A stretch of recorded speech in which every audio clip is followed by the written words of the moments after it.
Born Veridun within the Reformed Empire under Sith Emperor Vitiate during the decades preceding the Great Galactic War. Veridun was identified for his powers and taken to the Sith Academy on Droman Kaas. Taking the name Malgus, he apprenticed himself under the Inquisitor Vindican and was renowned for his patriotism, commitment, and will. When the Great Galactic War began 3,681 years before the Battle of Yavin, Malgus was already a veteran of multiple expeditions into the unknown regions, and was an eager volunteer for the first assault. He, along with Vindican, would spearhead the reconquest of Korriban, and they would be the first Sith to cross blades with the Jedi in centuries. Vindican's fall in this battle would mark Malgus's ascendance, and Jedi Battlemaster Kaosen Durach would become his first Jedi kill. Malgus would go on to become one of the Empire's most successful generals, leading bloody and brutal campaigns where he would dominate the battlefield as a dark side warrior. However, his many victories did not come without several losses. A major defeat at Alderaan at the hands of future Jedi Grandmaster Satele Shan necessitated an extensive cybernetic and surgical reconstruction of his body. The sacking of the Jedi Temple 3,663 years before the Battle of Yavin was Darth Malgus' finest hour, but the subsequent Treaty of Coruscant left him enraged. Final victory against the Jedi had been within reach when the Sith had proposed the treaty. But, more than anything, he viewed it as a betrayal of the dark side itself. Malgus' personal philosophy had come to revolve around conflict, being that the galaxy must continually be in internal conflict in order to achieve eternal advancement. This treaty flew in the face of Malgus' philosophy, and, in his view, traded strength for stagnation. Murdering his lover Alina to purge himself of compassion, Malgus returned to leading expeditions into the unknown regions, making his plans far from the prying eyes of his peers and the Emperor. His moment of opportunity came when the conflict resumed in 3640 BBY, as multiple Dark Jedi and counselors were killed, along with the Sith Emperor vanishing and presumed dead after a run-in with the Jedi hero of Tython. Malgus gathered his forces and commandeered the Emperor's abandoned space fortress, declaring a new empire under his banner. His followers would proclaim him Emperor, while those that rejected his new order proclaimed him Malgus the Betrayer. Born desolate on the mining world of Apatros, Darth Bane was a powerful Lord of the Sith who served in Lord Khan's Brotherhood of Darkness during the twilight of the New Sith Wars, roughly a millennium before the Battle of Yavin. Quite possibly the most influential Sith Lord of all time, Darth Bane viewed the philosophy of complete equality between the members of the Brotherhood of Darkness as a betrayal of the nature of the Sith Order and the dark side itself. Eventually abandoning the Academy on Korriban, along with taking the Darth title for himself, Bane traveled to the long-forgotten unknown world, the seat of power for the Rakatan Infinite Empire that had ruled the galaxy until 25,000 years before the Battle of Yavin. Inside the Temple of the Ancients, Darth Bane discovered the holocron of the legendary Darth Revan, later the redeemed Jedi Master who had lived and died nearly 3,000 years prior. Taking all the knowledge the holocron had to offer, Bane traveled back to the Brotherhood of Darkness under the guise of repentance, carefully manipulating Lord Khan into using the devastating weapon known as the Thought Bomb, which destroyed the entirety of the Brotherhood of Darkness and a significant portion of Jedi Lord Hoth's Army of Light. As a result of his successful plans, Darth Bane would be left the galaxy's sole surviving Sith Lord. However, as Bane was traversing the Thought Bomb's radius, he would come across a young girl who had strong connection to the Force and an affinity for the dark side. Dubbing her Darth Zana, Bane took her as his apprentice and would spend the next 2 decades training her to take up the mantle of Dark Lord of the Sith and perpetuate his newly formed Rule of Two. 2 there should be, no more, no less. 1 to embody the power, the other to crave it. Darth Bane's rule would end with his death at the hands of Zana after a fierce duel on the world of Umbria. Taking the Iktachi Darth Cognis as her apprentice, Zana set about fulfilling her former master's imperative, the destruction of the Republic and the Jedi, along with the perpetuation of the Sith Order, via the Rule of Two. Hello YouTube, this is the Phoenix Exalt bringing you the next installment of my Versus series.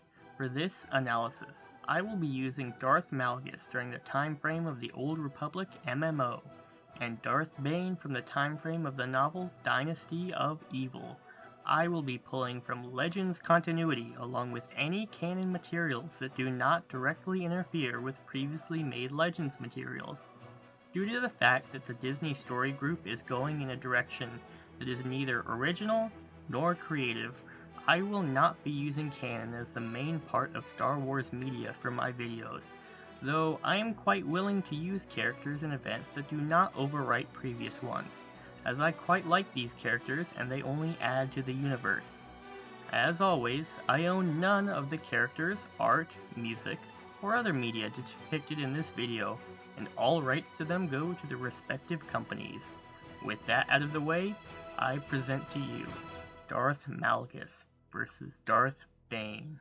If these two combatants met on the battlefield, who would be the victor?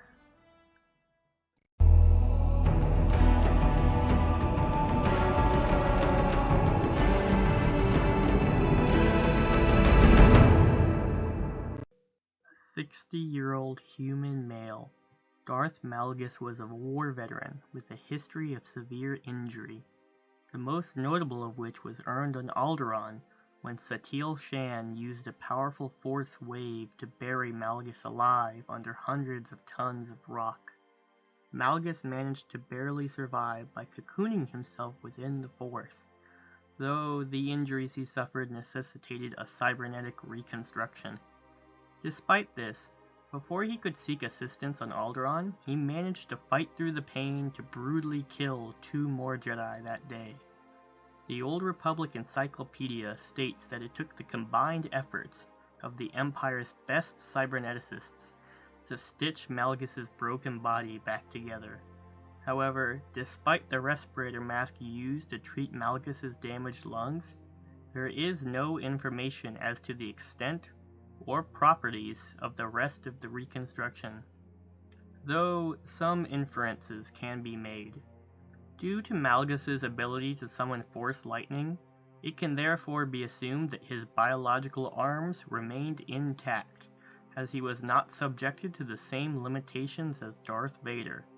That being said, I would put a benchmark for Malgus's capabilities as similar to that of Vader in terms of strength and power. Malgus likely had many of his bones replaced or reinforced, along with his limbs being reinforced with powered bracers to keep Malgus at peak form. Though fit, a robust young man, the elder Malgus clearly owed his continued strength and vitality to his life support systems and implants, especially considering his advanced case of dark side degradation. Displaying the premature aging, deathly pale skin, and golden Sith eyes displayed by powerful adepts of the dark side, the Old Republic Encyclopedia noting that his body was held together with machines, fury, and an obsession with revenge. Displays of his youthful strength include overbearing a young Satele Shan with hand-to-hand techniques, and pounding Kaosen Durach into submission with twin blades. After his reconstruction, He was able to throw adult Jedi with ease, sending Master Ven Zalo approximately 50 feet into the air with a full-bodied kick, and while Malgus was noted to be using physical augmentation at the time, it should be noted that it seems likely that Malgus could accomplish this without the augmentation based on his other showings. Despite his hulking musculature, Malgus managed to be surprisingly nimble when it comes to combat, keeping pace with Satele Shan on Alderaan and Ven Zalo on Coruscant, using nimble footwork and flying leaps to cover ground. Malgus was a veteran combatant who had repeatedly suffered severe injuries and continued to fight. This durability was clearly enhanced by his cybernetics, which included thick Durasteel armor to shield Malgus from most forms of attack. Malgus's armor was proven resistant to rocket-propelled grenades and thermal detonators, and his armor was likely lightsaber resistant, as Malgus's armor was composed of roughly the same materials that Darth Vader's suit was constructed of. Darth Malgus was an aging heavyweight, sustained far past his prime with cybernetics and all the more dangerous for it. Forged in the fires of war, he was an experienced combatant who fully leveraged his superior strength and endurance to overwhelm his enemies. He alternated between savage aggression and stalwart defense, fighting with ruthless determination to win or die trying. Years of working the mines of Apatros had crafted Darth Bane into a formidable warrior. A hairless human male in his mid to late 40s, Darth Bane was a heavyweight, practically made of muscle who stood at an impressive 6 foot 5 inches. Accordingly, Bane's primary attributes were his strength and dexterity, though his speed and durability were also considerable. His speed allowed him to catch even his apprentice Zana off guard in their final duel, despite their presumably numerous sparring sessions together. As for his durability, Darth Bane has lived through a living hell of pain and suffering during his life as a Sith Lord. He was emotionally and physically abused by his father, repeatedly thrashed in the dueling ring on Korriban, dealt with an Orbalisk infestation for roughly a decade, and was the victim of his own lightning storm on Tython. While Darth Bane never reached the point of becoming a walking corpse such as Palpatine or Vitiate, his deep immersion in the dark side of the Force would cause his physical capabilities to sharply decline by Dynasty of Evil, to the point that Bane was paranoid he would soon no longer pose a threat to Darth Zana in their inevitable confrontation. This degradation consisted of the common deathly pale skin and golden Sith eyes common to all powerful Sith Lords, but unique to Bane was an involuntary tremor in his left hand that he could only control by clenching his fists so tight he could almost draw blood. Despite this, during their duel on Umbria, after being both literally and figuratively disarmed by his apprentice Zana, Bane was still able to remain strong enough in body and mind to subdue Zana and initiate the ritual of essence transfer.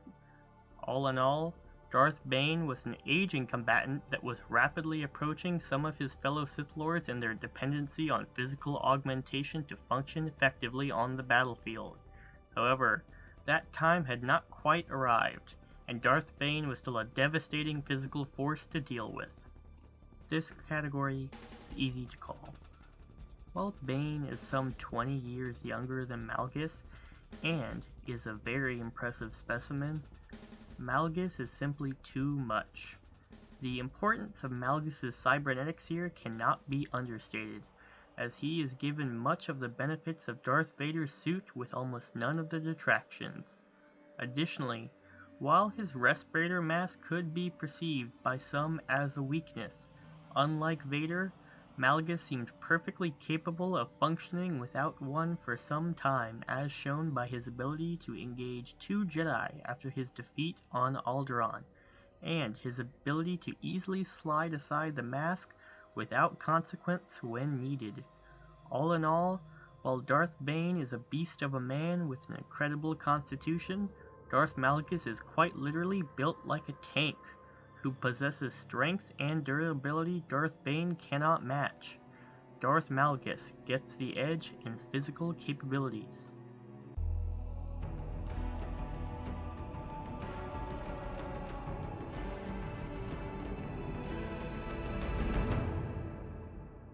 Trained in the Dromund Kaas Academy, Darth Malgus was widely regarded to be one of the greatest warriors of the Sith Empire, even before the war began.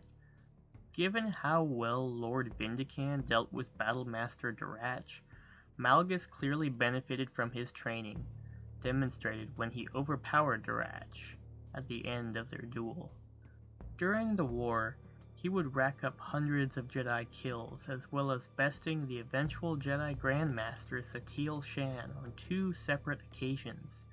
Battle-hardened and experienced, Darth Malgus was a celebrated duelist, slaying Master Ven Zalo on Coruscant and his rival Lord Adras not much later. During his post-war sojourn to the unknown regions, he clearly remained a front-line combatant, and it is highly unlikely he suffered any diminishment in his skills. Malgus was a heavy strength-based power duelist who balanced hacking cleaves and full-bodied thrusts with stalwart blocks typically employed for wild attack flurries, though capable of precision and control when necessary. His footwork and maneuvers, he favored groundwork, movements, and postures, but would employ spins and acrobatics if and when necessary. By keeping his technique so simple and loose, Malgus could adapt to accommodate virtually any style, whether fighting with a reverse grip, dual blades, offensively, or defensively. These skills were further reinforced by his masterful integration of physical combat techniques and force abilities. Darth Malgus's chosen lightsaber form has not been established in any source, but it is easy to make an educated guess. The Old Republic Encyclopedia establishes the standard Sith warrior forms as being Form 1, Shi-Cho, Form 3, Sarisu, Form 5, Shien, and Form 7, Juyo. Elements from all 4 styles can be witnessed in Malgus's technique. His offense followed the sweeping cross-cuts of Form 1, while his defense followed the tight blocks and parries of Form 3, his fluid counterattacks following the tenets of Form 5, and his devastating attack sequences, along with his force channeling and acrobatics drew from Form 7. However, at the end of the day, Darth Malgus was a pragmatist, who cared more about killing the enemy than the stylistic perfection of his chosen form. Though, in most respects, his style of combat closely resembles the Gem-So variant of Form 5 in both style and execution, he would be better described as a free-form fighter who leveraged every advantage he had. His simple technique allowed for maximum enhancement of hand-to-hand techniques, while his adaptability allowed him to contend with more refined and skillful opponents by reconfiguring on the fly.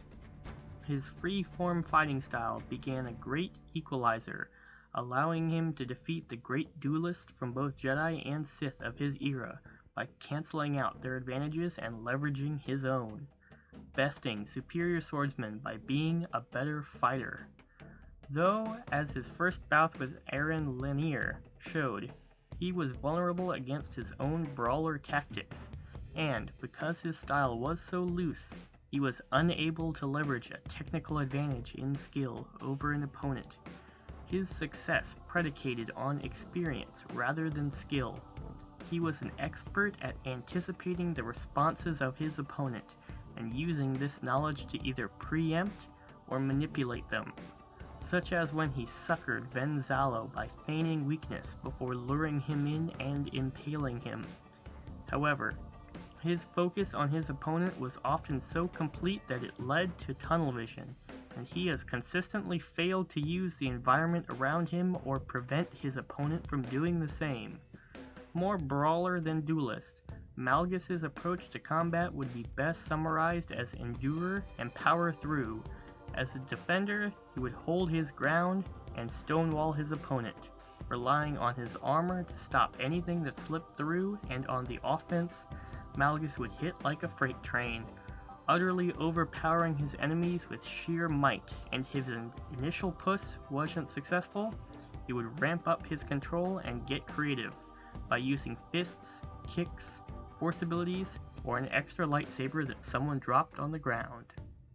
Despite common belief, one does not need to be an experienced combatant in order to be a great combatant, and Darth Bane is living proof of this maxim, as we can count the number of serious duels he has participated in as a Sith Lord, number only 5, with only 3 of which being composed of serious threats.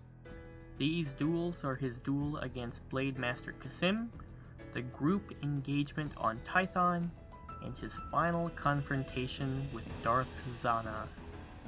However, despite this lack of experience, he maintained a highly advanced skill set through constant training and study, standing as one of, if not the most proficient lightsaber masters of his era by Dynasty of Evil. Despite the fact that this victory against Kasim was achieved through the Force, he still acquitted himself very well considering his disadvantages. During their duel, Bane was still young, and relatively inexperienced in the ways of the dark side as compared to his prime.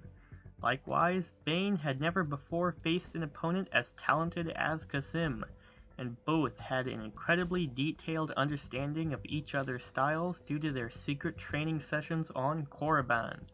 Despite this, Bane still managed to force Kasim to reveal his trump card, and began using twin blades instead of the saber staff, despite having received no training in the mechanics of how to defend against Jarkai Dual Blade fencing, or anything related to two blades.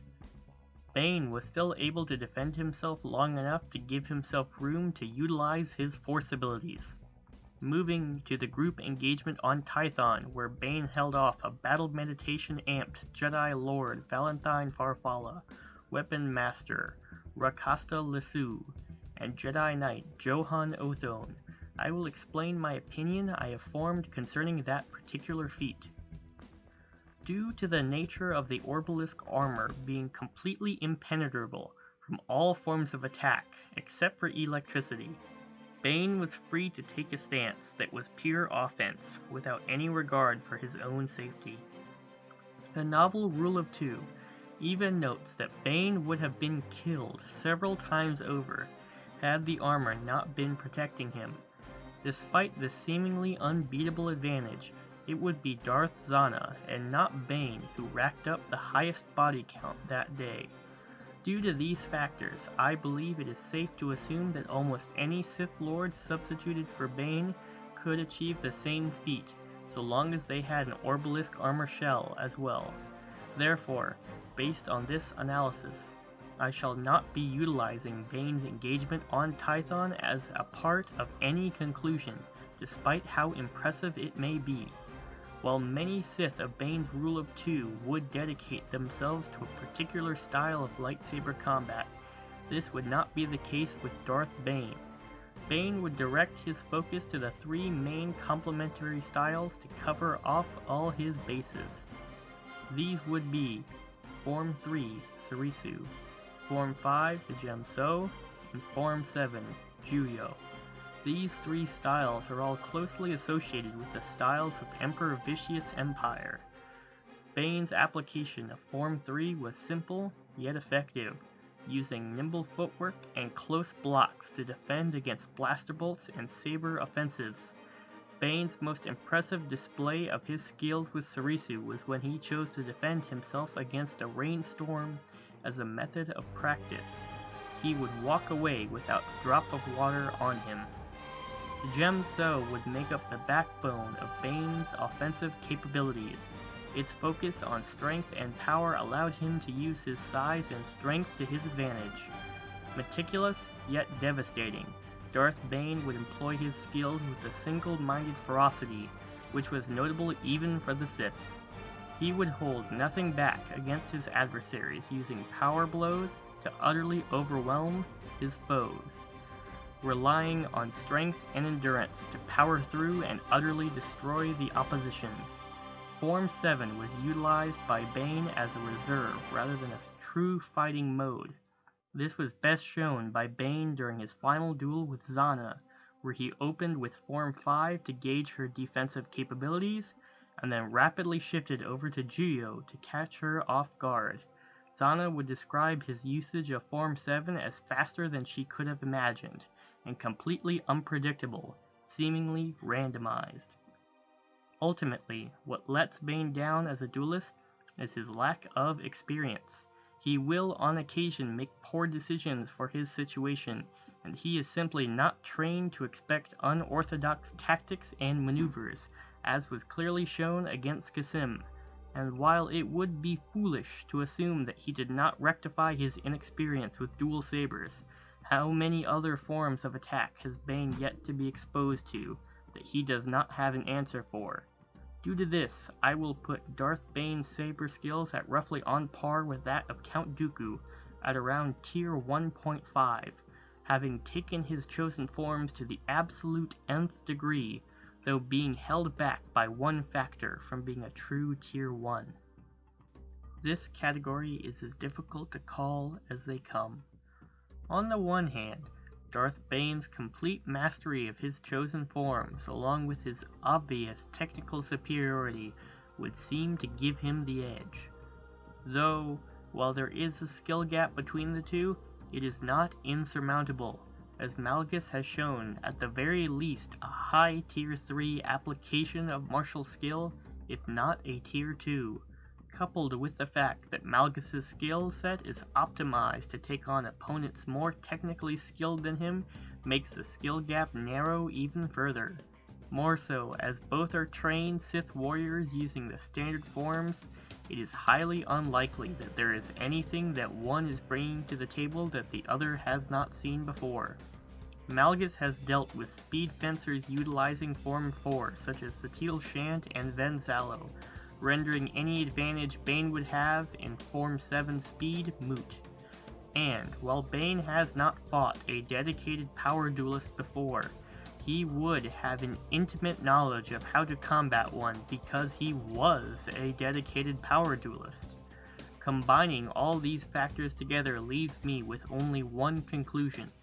I proclaim Darth Malgus and Darth Bane equals in martial arts and lightsaber combat.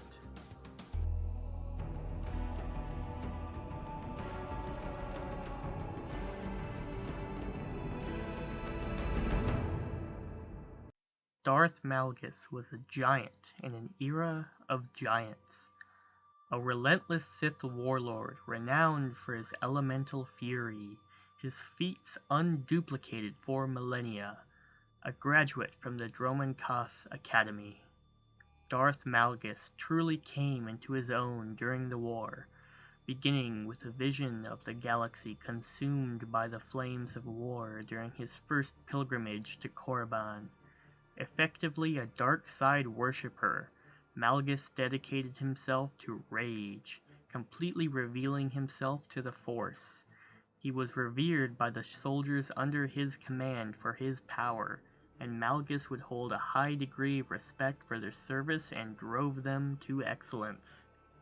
Appropriately, Darth Malgus was the greatest Sith warrior of his age, aggressively pursuing strength through conflict, developing his skills for the battlefield.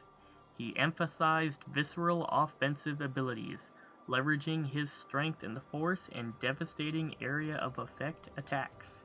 Despite his ostensible brutality, Malgus was utterly utilitarian, his excess deliberately calculated to frighten his enemies and spur on allies. Telekinesis and Force Lightning were utilized for their obvious combative applications. With the former, he could easily lift several tons and casually rip through Force barriers, being able to scatter even fellow Sith Lords with powerful Force waves. His aptitude with Force Lightning was such that he could kill and disfigure targets with its intensity and disable large groups with area effect storms. On the defensive front, his active barrier was enough to survive Satil Shan's mountain-shattering force wave, and he was active at defending lightning with his lightsaber. Malgus was an expert at integrating force strikes into his lightsaber combat sequences and has done so on numerous occasions. In combat, he was shown chaining abilities together as when he halted Jace Malcolm's charge with Force Lightning, repelled him with a Force Push. On Coruscant, Malgus' Force hurled 2 Republic soldiers into a wall, while simultaneously dispatching several others with a lightsaber throw. Against Ven Salo, he used a saber throw to force the Jedi into an evasive leap, before slamming him with a push strong enough to drive him through a brick wall, briefly stunning Zalo, who only barely evaded Malgus' Force-assisted follow-up attack. Malgus' ultimate ability, the Force Maelstrom, can be seen as the ultimate expression of this combination tactic. Cocooned in a Force shield, Malgus would stand in the eye of the storm of telekinesis and lightning, turning every loose object into a deadly projectile and lightning conductor. Even Darth Sidious would praise Malgus for his power, crediting him with thinking on the monumental scale like a true Sith Lord. On a more personal level, Dark Rage was Malgus' default state, yet he remained cold and focused. Though he was not well versed in any healing arts, Malgus showed a similar ability to Darth Caedus to fight through injury by feeding off of the pain. In addition to his limited capacity for farsight, Malgus was adept at detecting light side force auras and, when necessary, was capable of suppressing his own force signature. Furthermore, the Old Republic MMO implies heavily that he is capable of giving orders to his followers via direct telepathy. For all intents and purposes, Darth Malgus was at one with the dark side, a willing extension of its will, the destructive power it wielded. Though direct and brutal, he wielded his powers intuitively and fluidly, simplicity enabling adaptability. Darth Bane was a master of the dark side, whose fascination with ancient Sith lore made him something of an anomaly within the Brotherhood of Darkness. This is not surprising, considering Khan and his followers' rejection of the old ways, and by that same notion, Darth Bane's transformation into the prophesized Sithari was practically a given.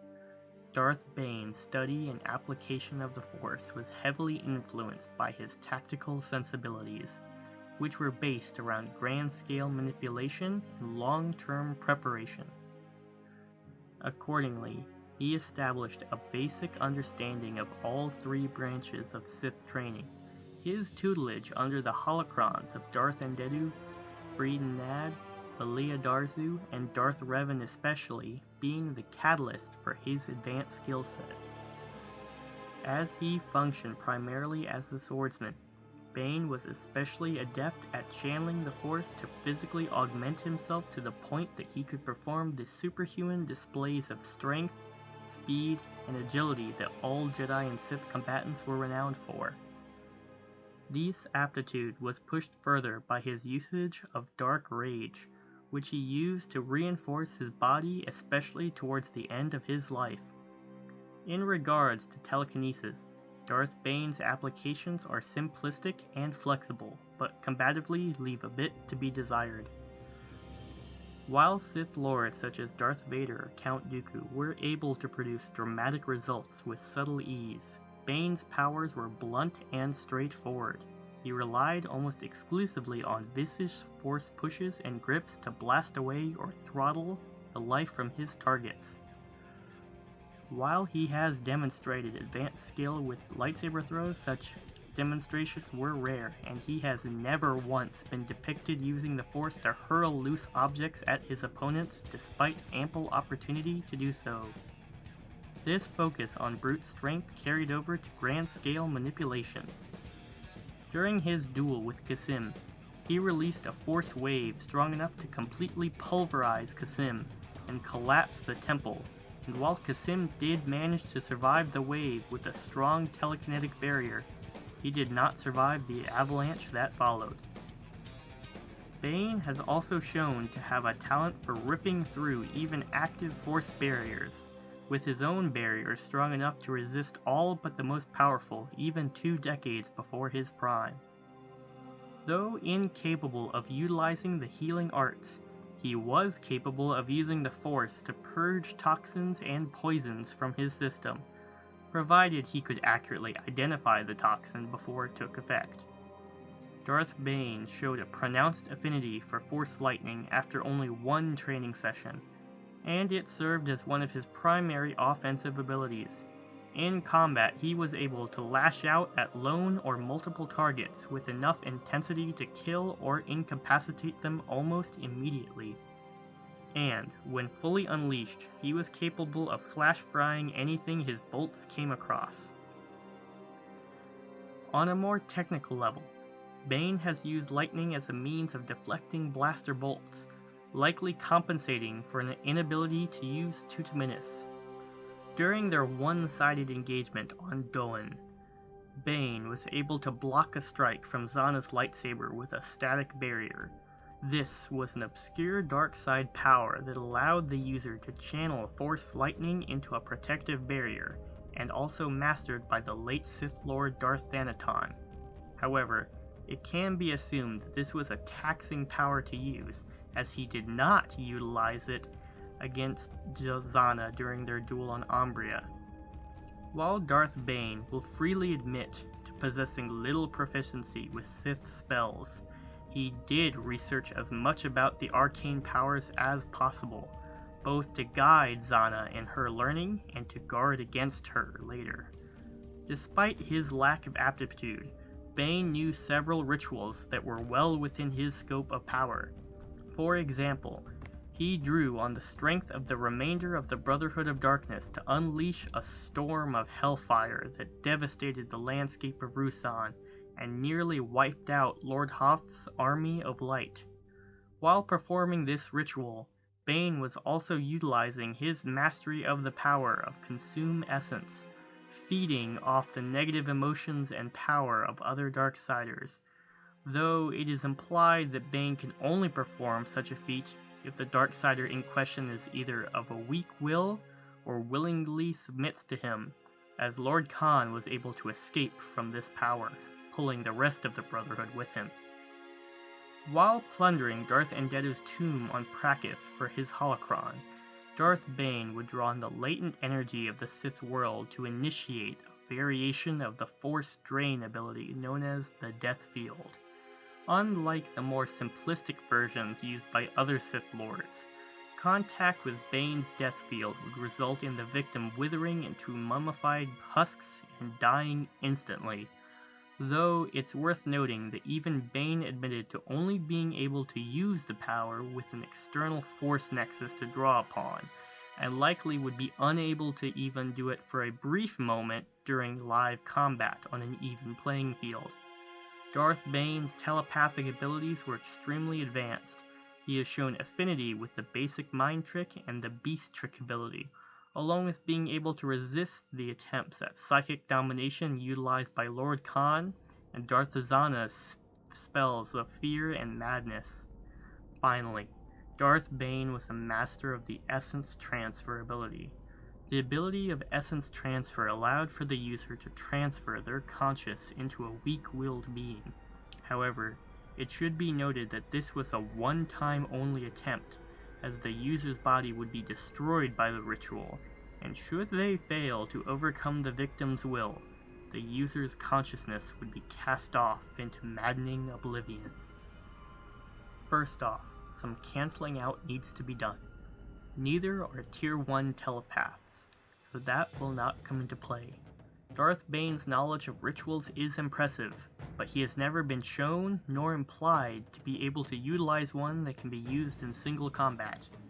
Both combatants are amped by Dark Rage, and physical augmentation simply feeds into the physical ability's verdict.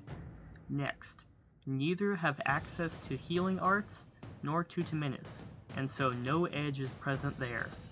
Malgus does not have access to poisons, so Bane's ability to cleanse himself does not matter.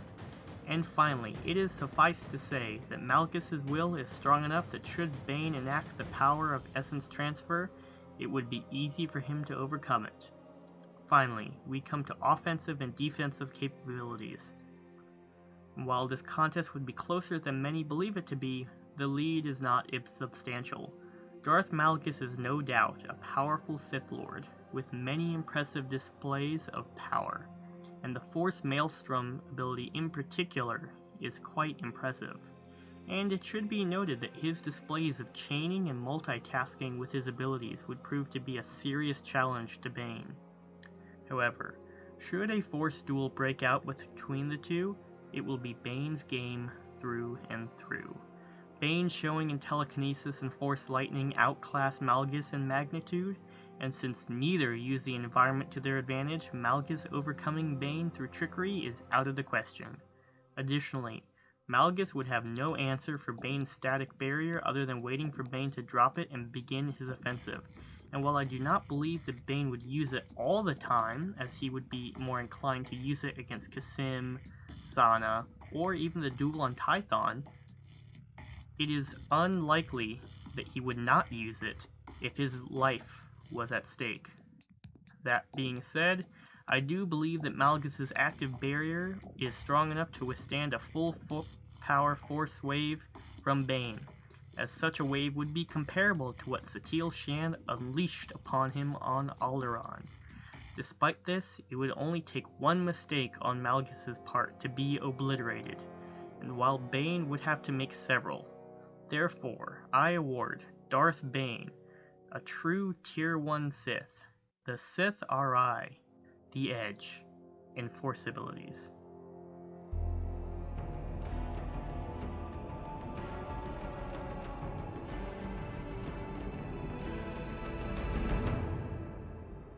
Finally, we have their weapons and equipment.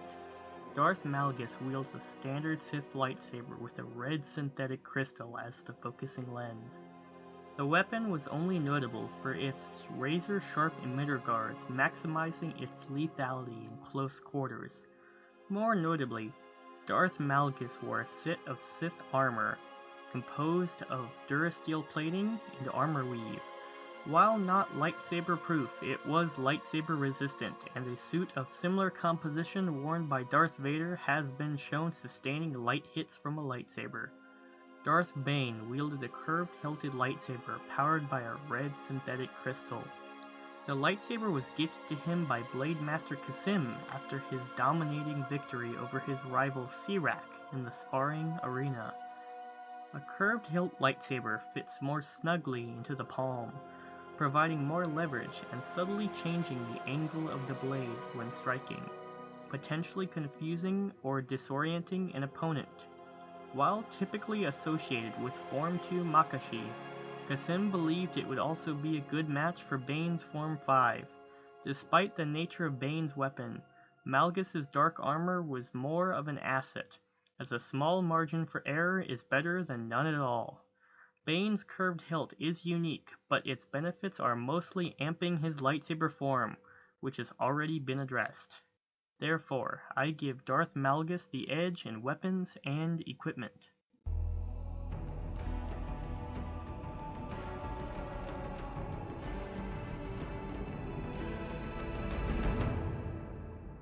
And now, the verdict. Before we begin, I must stress that this was the toughest verdict decision I have made thus far, and even with several future episodes already lined up, I do not believe this episode's crown as the most difficult victor to determine will be taken for some time. Now, let us begin.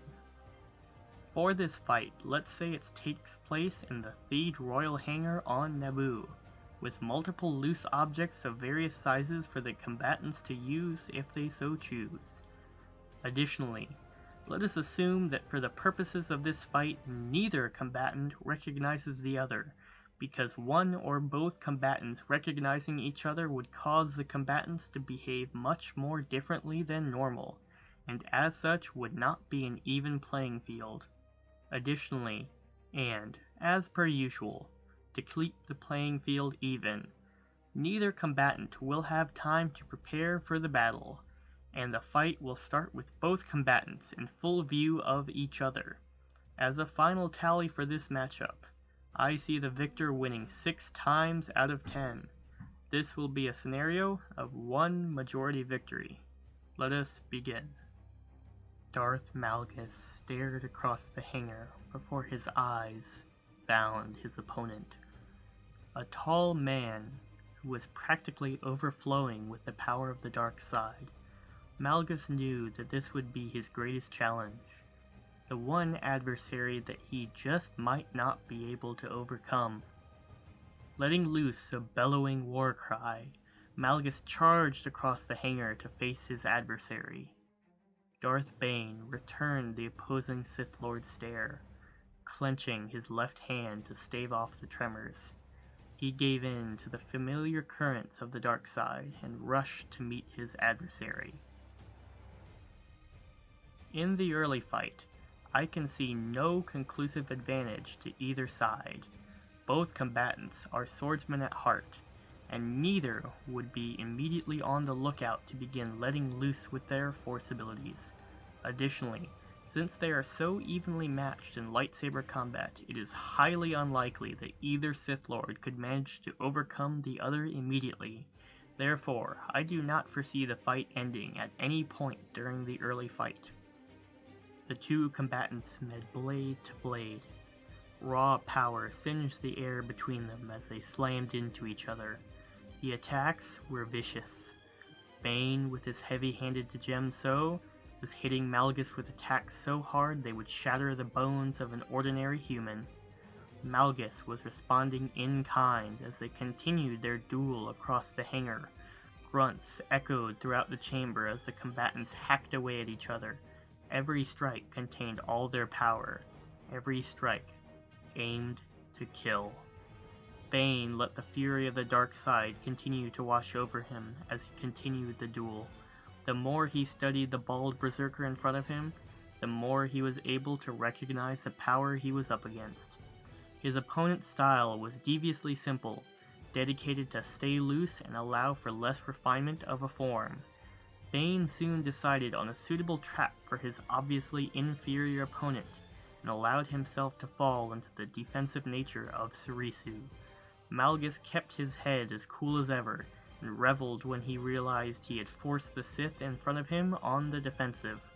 Ramping up his speed, he began his attack sequences unbothered by his opponent's seemingly impenetrable wall of crimson light, as he knew even the best of defensives could only last for so long. Malgus chided himself for his overconfidence, however, when he saw a devious grin cut across his opponent's face, and felt an abrupt change in the feel of his opponent. The mid-fight will likely end around 2 times out of 10, with the victor being the same in both cases. In the mid-fight, it is likely that neither opponent will be capable of ending the fight. While it is possible that Darth Bane could begin spamming his force abilities against Malgus, it is unlikely, and it is even more unlikely that Malgus would choose willingly to oblige him in a force duel. The mid-fight would, however, see Bane making full use of his skills and begin to incorporate some force abilities into the fight, if only to test his opponent's defenses. Malgus, on the other hand, would realize that he could not simply overcome his opponent with the force alone, and start to incorporate physical combat and force abilities as well. Darth Malgus was on the defensive. His opponent had suddenly switched from a defensive posture to an unpredictable offense. Malgus quickly adapted to a defensive posture, focusing on simply defending himself rather than going on the offense. Malgus knew that this could only buy so much time as the seconds of constant blocking ticked by to a full minute. He had most of the measure of his opponent, and knew he was more skilled in both offensive and defensive dueling. Luckily, being at a disadvantage was where Malgus excelled. While his opponent's offensive was unpredictable, There were only but so many ways a humanoid could attack from. Additionally, there were only but so many ways to transition from one attack to another, and literal decades of battlefield and dueling experience told him to launch into a devastating force-augmented spinning kick that sent the opponent's Sith Lord flying into a nearby wall. Leaping after him, he brought his lightsaber down for the finishing blow, only to find air as his opponent force-repulsed him away into a nearby starfighter, crumpling the frame as he landed. Feeling cracked ribs, Bane fed on the pain as he leapt to his feet and launched a bolt of force lightning at his opponent, only to watch him catch the bolts on his lightsaber. Ramping up the intensity, Bane watched as loose objects began sparking or outright disintegrating, but watched with begrudging respect as the opposing berserker channeled the lightning to his blade and grounded it then and there. Reigniting his lightsaber, he leapt at his opponent.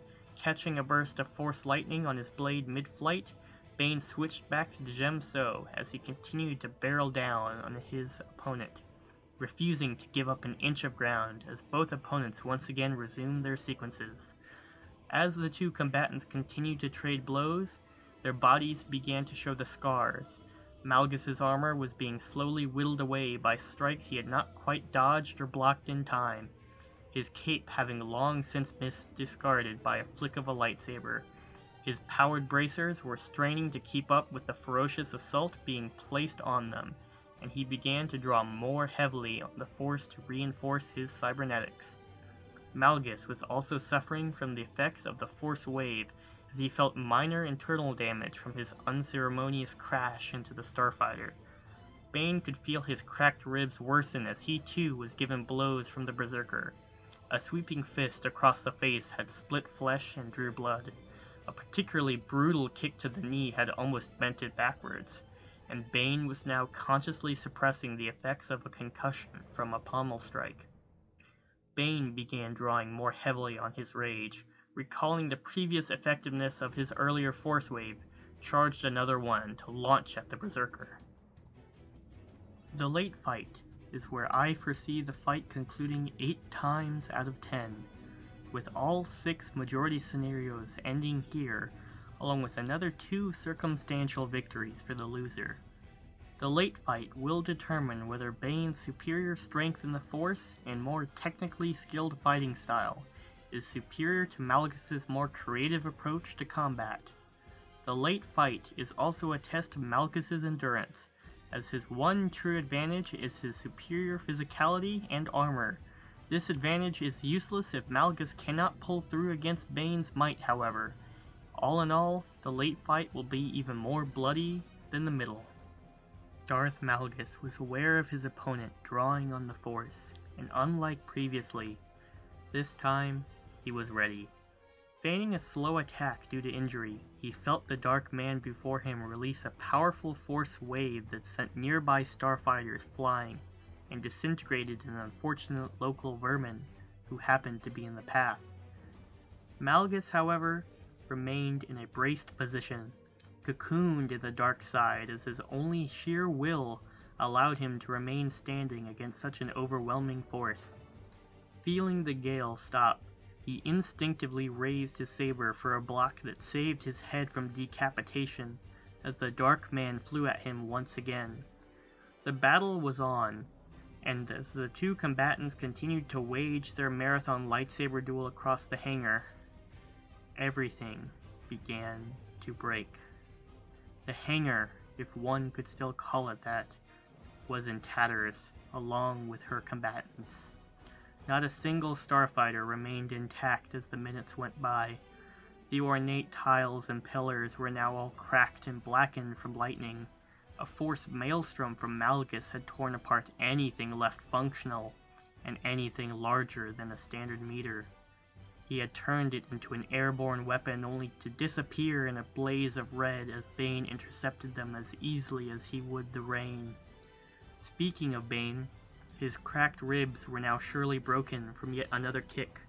His breath had been knocked out of him earlier by a vicious sucker punch to the stomach, and his broken nose had only just stopped seeping blood over his face. Malgus, for the first and only time in his life, thanked the Jedi, knowing for certain that if he did not have the reconstruction caused by that Jedi witch, he would be long dead.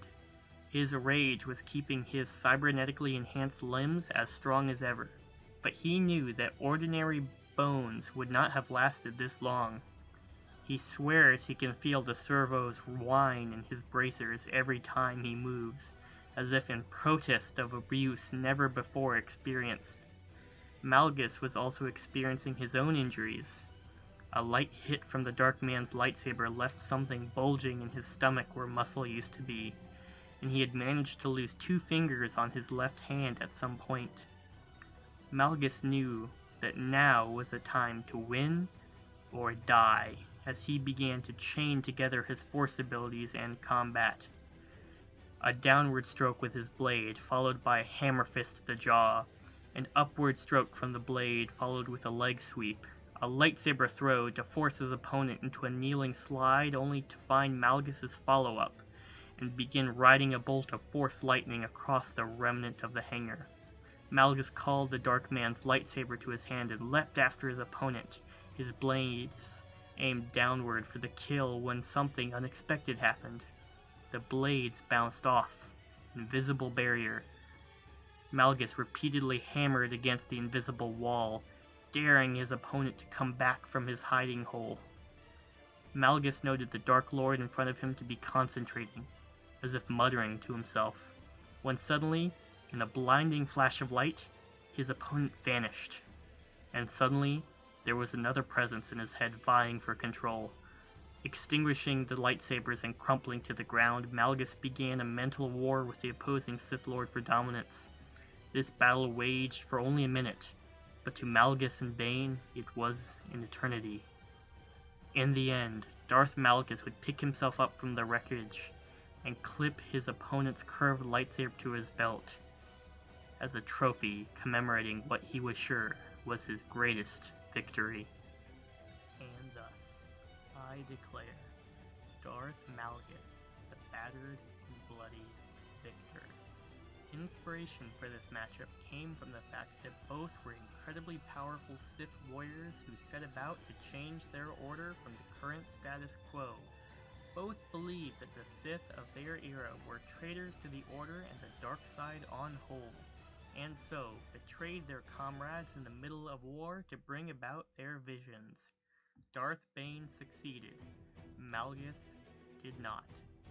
As for further explanations on this conclusion, I believe that while Malgus did not have any one advantage over Bane that was all-consuming, he had enough power where it mattered to contend, and Malgus just so happened to have the right skill set to take down an opponent like Darth Bane.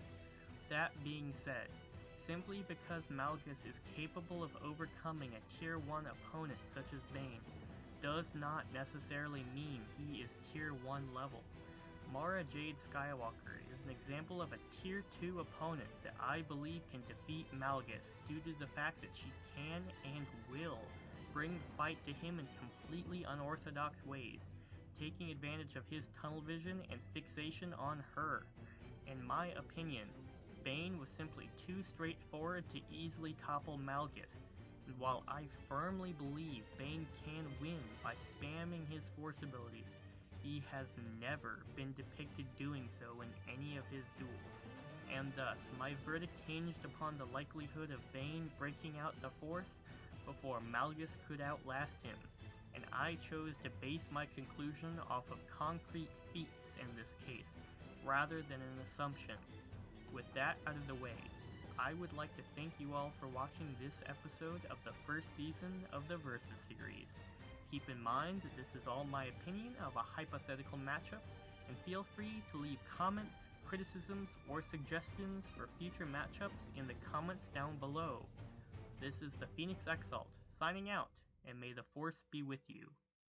Always.